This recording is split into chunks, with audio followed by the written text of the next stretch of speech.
Hello everybody, welcome back to another video. I'm hoping you guys are all having a wonderful day. So today's upload, as you can tell by the title of this video, we'll be discussing this storm system that is a powerful storm. And I already made several videos about this. The videos may seem repetitive, but we have been just in a repetitive pattern of a series of storm systems that have been tracking over the similar areas, and it's worthy to talk about it, especially since a severe weather threat is definitely there. Not through the roof, this isn't a severe weather outbreak, but definitely something worthy to talk about. If you guys would like to subscribe, consider doing so. If you are new, obviously, subscribing after 50 seconds of this video, you wouldn't want to, but check out the channel. I am just a weather fan, a weather hobbyist, and we have a whole group of weather fans on here, and if you guys would like to join, that would be awesome. And if you could like the video, if you're a returning viewer, or if you just like what you're seeing at any point of this video, consider doing so. Alright, let's get into the video. So let's start by looking at the GFS model, since the GFS is easiest shown on tropical tidbits. Now you can see that this goes out to 222 hours. Okay, so it doesn't go out fully, but it's perfect enough for us to, for me to show you the storm that will be occurring, and it really will be pretty much gone out of here by Thursday, it looks. Though there could be a second phase of it well, we'll get to that. Just let's go one by one, not confuse each other here. Okay, so notice that right now we are looking at a bit of showers and storms across Illinois, Wisconsin. These really are weakening. They're not doing much. The bigger area of concerns across Oklahoma and Kansas. There's a severe thunderstorm watch actually issued.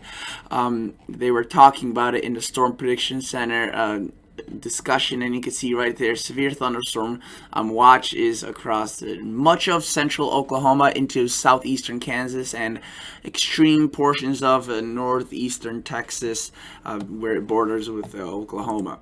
Now that will continue to be a threat overnight. Okay, notice there's also quite a bit of shower activity across the southeast, and as we put this into time, we see that these storms really fire up across lots of Oklahoma area, and it moves into Missouri, Arkansas, into even portions of western Tennessee. As this continues to do so throughout Tuesday and Wednesday, you can see it reaches Illinois, Indiana, Ohio, and this storm system is actually, well, here's a piece of it, but that's not even the main one. It's still even further up across portions of southern Nunavut, and that is extremely far to the north in Canada. That's the Canadian province that reaches the North Pole. And yes, it's a huge province, but it's still very far to the north nonetheless. So I want to show you, this is the storm which originally brought brought the cold front across North Dakota, South Dakota, and Minnesota yesterday, and there are still a few remnant showers with that across the Midwest today, but it re-intensifies right there, kind of resurges a new storm, and this connection is really weak, but what it does is basically creates this little trough. It kind of takes a bite out of the jet stream or out of the pattern, and makes the weather flow the jet stream in a pattern like this. And it's almost like basically the counterclockwise, the opposite of a clock, counterclockwise. And if you were to look at this further, you can notice that we are looking at lots of showers across the northeast into southern Canada as well. For the Canadian viewers, there definitely could be a good chance of rain into Wednesday and Tuesday. Notice still rain across Oklahoma and Arkansas and Texas. This won't be extremely widespread. This won't be a really thick cold front with just 100% coverage where it is. There's going to be showers and storms that are going to be scattered, but wherever it does occur, it's going to be it's going to be pouring. Pretty much that's the best way to say. And notice that as we move this forward, we still see these little storms pop out of this cold front, and you can see that this continues to drag showers and storms across Ohio, Indiana, Kentucky into Thursday and into Friday. And this is where things get interesting, because see, this is really not part of the storm system, right? But it's not big enough for me to really make a whole separate video and start ignoring this storm.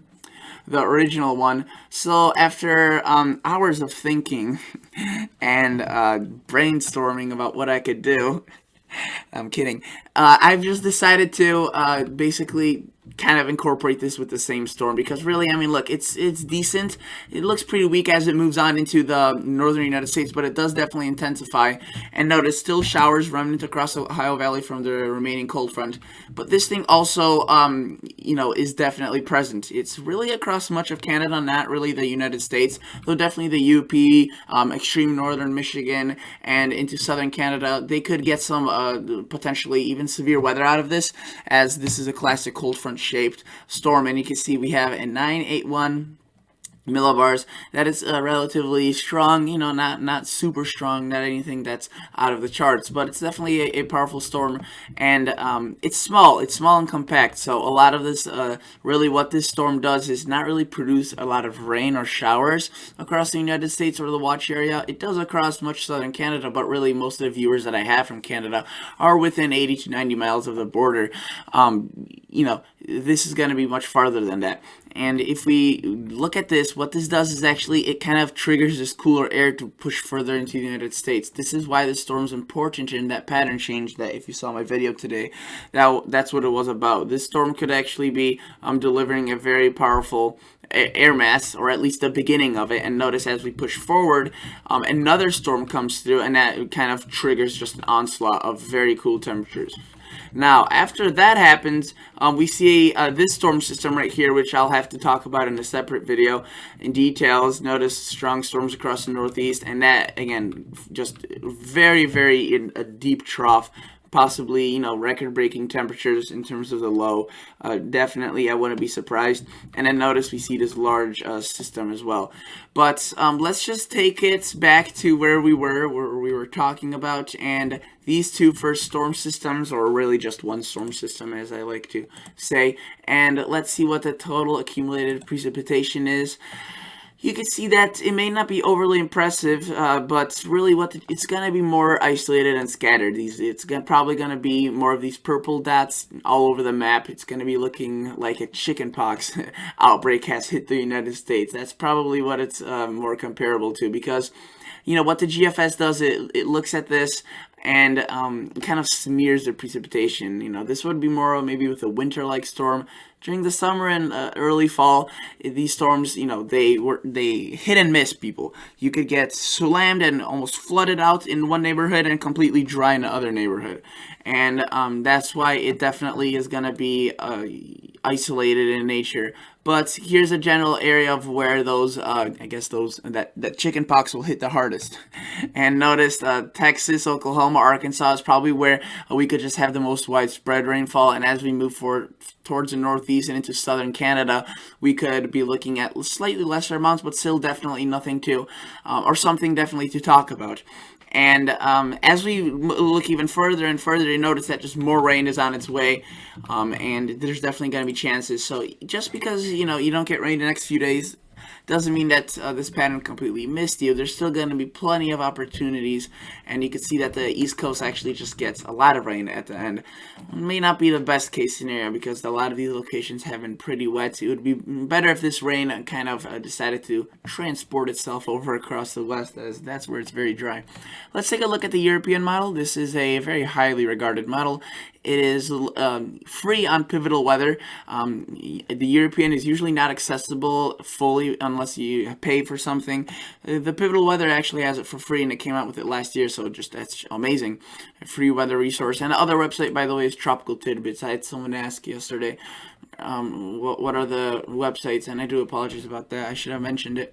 Tropical Tidbits and Pivotal Weather are the main two websites I use. Free resources and amazing. So you can see the European also has a lot of activity going on with this storm system. Now there are some differences. You can see that the European is a bit more conservative across the rain at first, across Oklahoma and Arkansas, but it definitely does intensify it over time, and we see this rain moving into Michigan, Indiana, the Northeast, and into southern Canada. And you can see that the European actually has this as a more consolidated cold front rather than the GFS, which has in more scattered locations.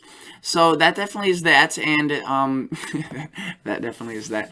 Well, you can see that we play this into motion Thursday into midday Thursday. This definitely starts to weaken. Still a bit of activity across the southeast, but we start seeing this little guy come out. And again, Arrowhead of Minnesota, north of Lake Superior, Thunder Bay, the biggest city probably impacted, Sault Ste. Marie, UP of Michigan, and portions of southern Canada. The large cities may get impacted here as well. Toronto, Montreal, Ottawa, and Quebec even, because you could see this doesn't look impressive. But let me tell you, with such storm systems, usually the biggest severe weather potential occurs across these little measly cold front looking like waves. And again, it's not really measly. It could be a powerful punch, but notice that intensifies and brings in that cold air. And the European also keeps this very active. You can see it introduces that second storm, which is even more related to that cooler air mass. This one affects a greater portion of the United States. You can see it drags a cold front. And then we see that large system across the Northeast, which we'll definitely have to monitor for sure. Let's take a look at the Storm Prediction Center quickly. I already showed you this briefly. I want to look at today's severe weather outlook. You could see it's slight, so it's not awfully high, but definitely something still to note for across northern Texas, Oklahoma, southeastern Kansas, and southwestern Missouri. And basically the biggest threat is probably going to be wind and hail, really tornadoes. You could see not awfully too low, but overall, on a scale of things, it is low. Wind is definitely a bit higher, and hail is a bit higher as well. So that's definitely something to keep an eye on for. The rain is probably going to be also a big aspect, as some of these may be training over the same area if these clusters develop. And once that occurs, we could be looking at repeated bouts of rainfall across a similar location, and that could definitely lead to a bit of a flood risk.